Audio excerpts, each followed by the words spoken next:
All right, Dave, there's a lot of fun stuff for us to chat about today. A lot of fun stuff for us to chat about. Yeah, like this right here. Like this right here. This one's making the rounds. It's a screenshot from the Nelk Boys Full Send podcast. They had Dana White on. They just came back after a layoff of the podcast. They brought Dana on for their kind of comeback show, and they did a little backstage kind of thing at the start where they had Dana coming into the building. It's kind of like an offset thing, and then they followed Dana in. But as they were following Dana in, like the camera tilted a couple of times, and you saw the boards that Dana always does where he talks about the fights. I did watch this, and it was kind of hard. I mean, you had to really probably pause and zoom in at the exact right moments here. Looks like someone did that. It looks like someone did. Just a little bit. Yeah. And this did make the rounds, but I just don't know how authentic it is. So I just want to prepare. Well, on the video, there was also like Jalen Turner was up at the top facing somebody else. That fight obviously is probably not going to happen now that Jalen Turner's fighting, this weekend. John, you and I have been calling this out for a while. MVP, he was not released. His time was expiring. He was letting his non-compete and exclusive negotiation rights go by, which I think is about 90 days, maybe 120. Normally it's a 90-day period. 90. Yeah, and so then that was letting go. And then, and this makes sense. I would have liked to have seen him fight somebody else besides Kevin Holland. I would like to have seen him fight somebody a little bit higher up in the rankings. But it is what it is. I understand that the Kevin Holland fight would be a fun fight. I didn't even have Kevin Holland on my radar. I've always just had Stephen Thompson. That's all I've ever had on this when it came to this fight. I agree. But Kevin Holland actually makes for a fun fight. No, it's a great fight. And if this fight happens, Kevin Holland's got the length to at least match up with Michael Venom Page. They're both super long, super tall. He's going to have a hard time with the style of Venom Page. And the one thing of Kevin Holland is he's not a great wrestler. He's a great ground grappler, but his wrestling's not going to be good enough to take Page down. Page has worked himself into being able to stop guys that wrestle like Holland. Well, John, here's the next thing. Go back and watch the fight with Stephen Thompson. And in the first round, between rounds 1 and 2, what did he tell his corner? He said, "Damn, that guy's fast. He's not." He said he's not old. Wait till he gets a load of fucking MVP and his speed. Yep. I mean, people that have fought him was like, I've never fought somebody that fast in my life.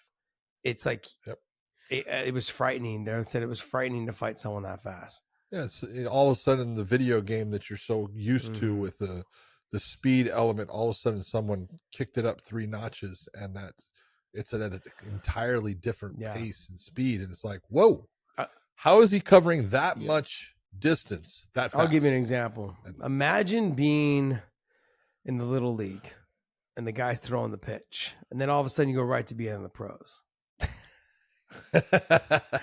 That's the speed difference of a lot of, like, from MVP to a lot of the other fighters. Just it's that big of a speed difference. You're like, oh shit, this guy's throwing 70 miles an hour. Oh wait, go to the pros, 100, 105, 108, 102. That ball just 98. snaps. Yeah, just whap. You're like, the first time I've ever had somebody that was a pro, and he threw the ball, and I just went, what the I just was so afraid. I almost wanted to get out of the way thinking it was going to hit me.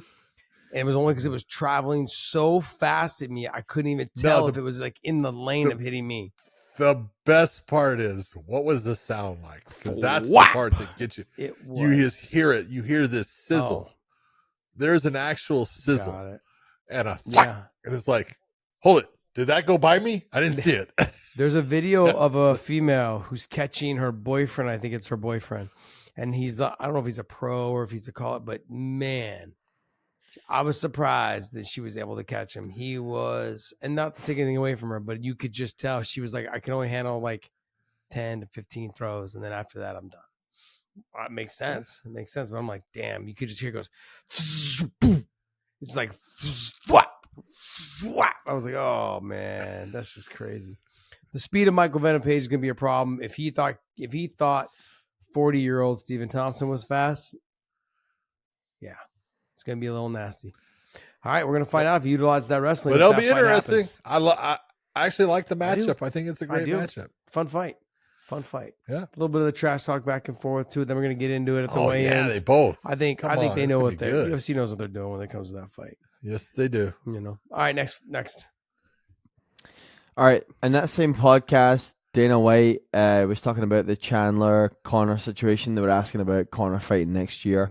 And Dana basically said that Chandler can sit and wait for Conor because he's making good money now. And he was like, one of the things he said is like, people like to complain about fighter pay and all that other shit. You don't see these guys hurrying up to fight. John Jones takes off for years. Chandler can hang out and wait for Conor. When you think about Chandler was fighting for Bellator, right?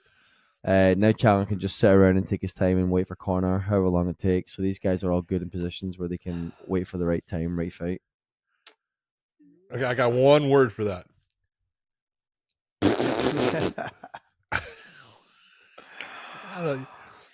Do me a favor. Pull up Derek Brunson's comment after his one fight in the PFL. Yeah. Okay, and that'll tell you the way guys look at Corey this. Anderson. All right.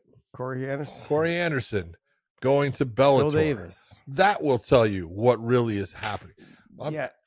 When you sit there and you bring up the top guys, because Michael, Chandler, he can sit there and say, what did he say something about, fucking Bellator, right? Fucking Bellator was paying Michael Chandler big money. Go ahead. How do I word this? This right here. Because you know what he was making, and so do I. Yeah, we do know. And I'm not going to say. No, but the thing is Bellator had the chance to match this. Sure. They decided. They chose not to. And why? Because he just got knocked out by their 145-pounder. Hello. He got knocked out by their featherweight champion. He was not a champion. He was costing a ton of money. And he was how old? Yeah, 35, right? 34, 35 years of age. It's like, okay, what is the upside of paying Michael Chandler now more money? Let's let Michael Chandler go and let's sign a bunch of young talent. They did that. Yeah. And their lightweight talent pool is way better now. It was way better. So, and nothing against Michael Chandler. No. Look, he was fun to watch. He was a 3-time champion there. He's a great guy. But to sit there and to say, oh, they're making enough money, they don't have to. Well, he's right. Michael Chandler doesn't have to fight anymore. He's made a lot of money through his fighting career. Some of that with the UFC, some of that with Bellator.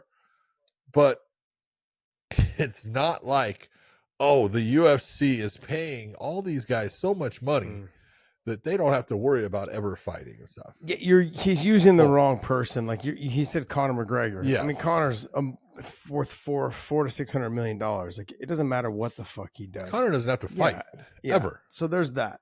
The Chandler situation. Chandler was making a lot of money before his first. He was making a lot of money before this last contract was even negotiated. So the one that they ended up releasing him or letting him go on, they just said, hey, we're not going to match. I'm not going to say they released him because that's not true. They just decided not to match and they said, hey, we're going to move on. And the conversation was obviously that, look, it's hard for us to say that he's one of the best lightweights in the world anymore, that he got knocked out by a 145-pound champ. That just made sense. And when you put it that way, it's like, look, I can't say that he's one of the best guys in the world or the best 155-pounders now in the world if he becomes my champion when he lost to my 145-pound champion. And I understood the reasoning behind that. I understood it. And once it was put to me that way, I'm like, okay, let him go. Now, if he becomes champ over there in the UFC, it just makes us look a little bit better. That's one thing. And two is like, even if he doesn't become champs, we know what kind of fighter Michael Chandler is. He's going to make them have fun fights. And that's what he's going to do. He's going to bring action. He's going to do all those things. And good for him. That's the way he fights. And that's going to be entertaining. And it's still going to reflect well on where he came from, which is, where he spent the majority of his career, made a lot of his own money. I think what would separate the pay for him a little bit differently is, he didn't get pay-per-view points because he was never the champion when he fought for the titles. So he just showed up and he fought. He got his purse. I do know that his purse was significant because Bellator decided not to match it, and I knew what it was. But he was making around that before his previous contract. Right. So it went up a little bit for the second one and decided not to match. Good on him, though. Like, look, he's waiting around. I think he should. He's taken a lot of damage in his last, 5-6 fights. It's good for him to let his brain waiting rest. around is not going to hurt him. No, not at all. Not at all. And if anything, is letting his body heal up, letting his brain heal up, and maybe in this short period of time where he's able to have some time off, his coaches can get through to him to start using some fight IQ. But we'll find out when he decides when he does decide to fight, if he fights anytime soon. I don't think that we've said constantly. I don't think that the Conor fight's gonna happen. Nope. Still don't. I think if Conor has to choose between Nate Diaz and Nate Diaz and Michael Chandler, he's gonna take Nate Diaz. 100% agree. Okay.